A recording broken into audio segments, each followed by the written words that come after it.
It is September 1st, which means it's officially fall, despite it being 80 degrees outside. But we're just gonna live in our own delusions for now.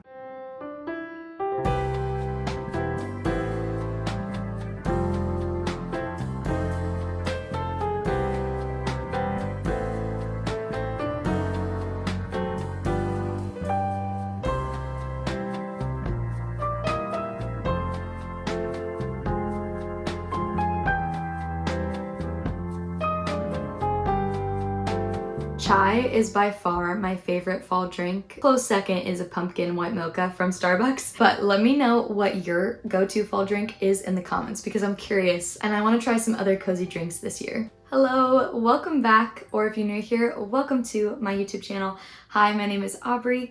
I am a singer-songwriter and avid reader, and I'm so happy to have you join me today as we celebrate the start of fall. This video is going to be an accumulation of all of the cozy, fall-themed, bookish activities into one to create the ultimate fall book vlog all in one. We're going to be decorating for fall, reorganizing my bookshelves because I've pulled a lot of books off and I want to completely switch around where my genres are located on my shelves. Also going to be book shopping this week because there's a few new releases coming out that I'm excited for, and do a book haul for those new releases as well as some other books I've gotten within the last month. And then finally, I want to start a book journal because I usually track my reads digitally, but I want to have something tangible to log my reads, write down any video ideas I have, maybe even write songs for my favorite books. And I really love to scrapbook, so I thought creating a book journal would be another fun creative outlet that I'd enjoy. So grab your favorite fall drink, cuddle up with a cozy blanket, and settle in as we kick off fall together. It was hot earlier and I burnt my tongue, but it's the perfect temperature now.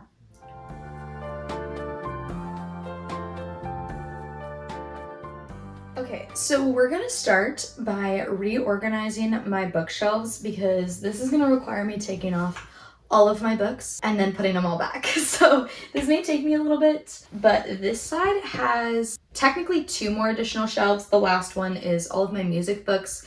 That will stay put, but it's gonna have 1 more additional shelf on this side than the other side. And I'm noticing I'm collecting more fantasy books, so I want to give them a little bit more space than my other genres and kind of reorganize so these books can fit onto fewer shelves as well. I've also gotten a lot more books in the last month than I realized, so want to find a nice home for those too.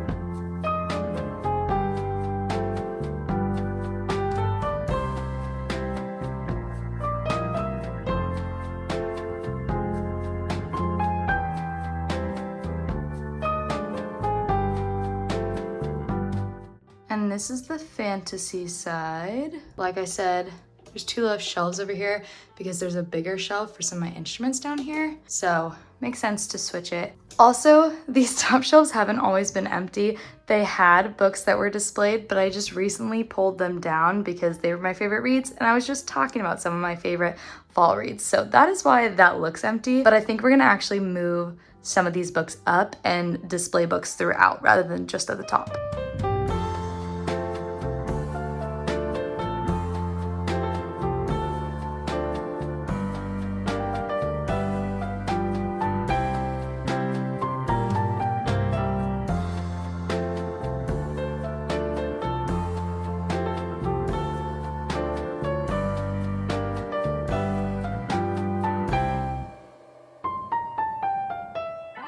Okay, before I go through and put the books back on, I'm gonna dust these shelves because that's bad. The light's hitting it just right that these are very dusty.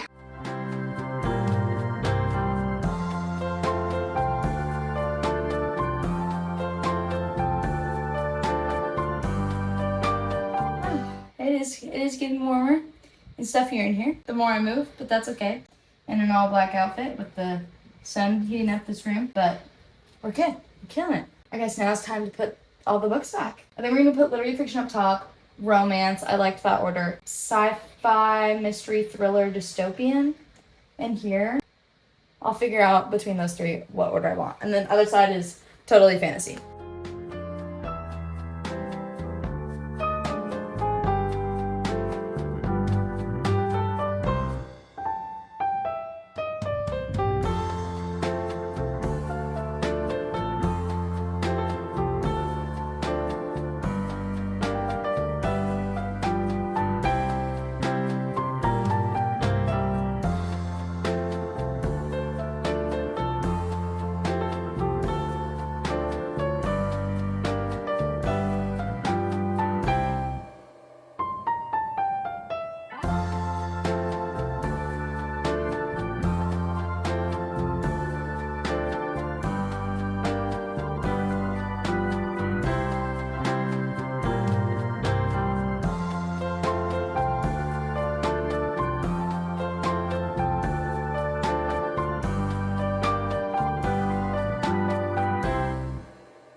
It's Tuesday, September 2nd, which means there's 2 different new releases that just came out today. So we're gonna head into Barnes & Noble to pick them up.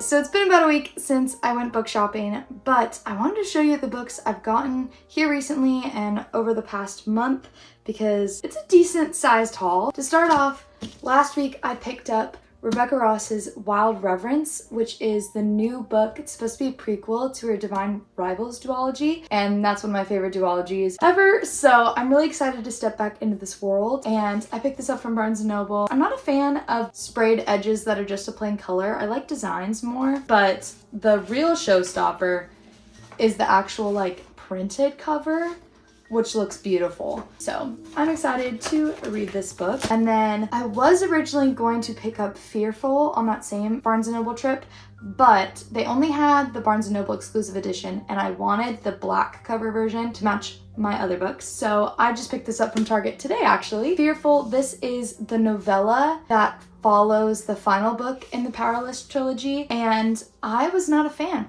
of the last book. There were parts of it I liked, but I didn't love the ending.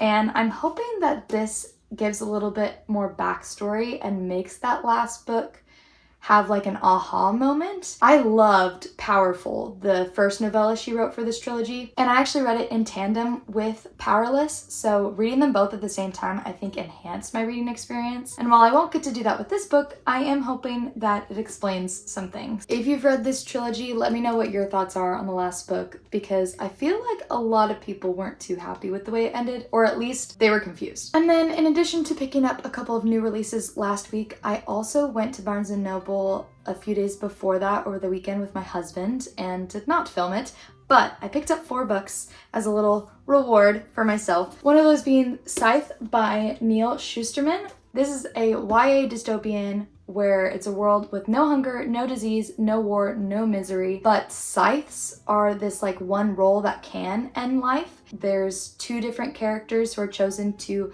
apprentice to a scythe, and I've been wanting to read this dystopian for a while. I've heard nothing but good things, so I'm excited to step into a dystopian world again because it's been a while. And Hunger Games is one of my favorite series of all time, and that's probably partly the nostalgia, but I do like the dystopian genre. Next up we have Heavenly Bodies by Amani Eru.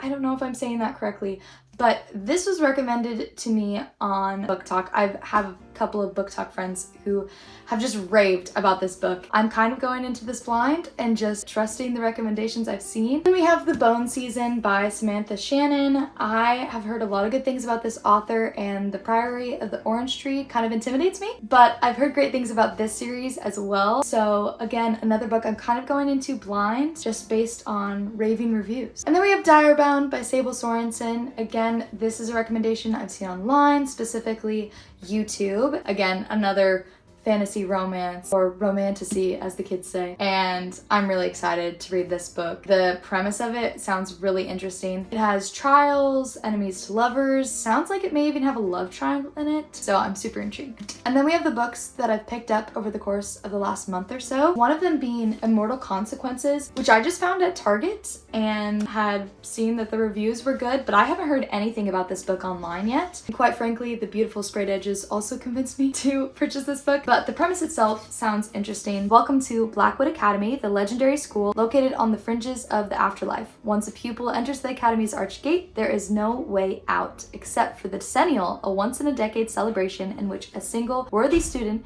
is tested and given a choice: graduate and join Blackwood's magical elite, or cross over to the mysterious other side. This time though, the rules have changed. This decennial isn't a celebration, it's a competition, and there can only be one victor. And there's 6 different characters this book talks about, so I think it's multiple POV, but I will let you know once I do pick this up. And I love a good trials setting, and I love a good trials and academic setting, so I'm excited about this one. And then we have A Forbidden Alchemy by Stacey McEwen. Again, beautiful sprayed edges may have swayed me, but I think this is also an academy setting, but this is surrounding a unique magic system, and I think it has craftsmen and artisans pitted against each other. Also sounds like friends to strangers to lovers, but another YA fantasy pick. And then we have the romance books I picked up this past month. Sounds Like Love by Ashley Poston. I have 7 Year Slip on my TBR for the fall, but soon after I will be reading this book because this is about 2 songwriters coming together, and they both have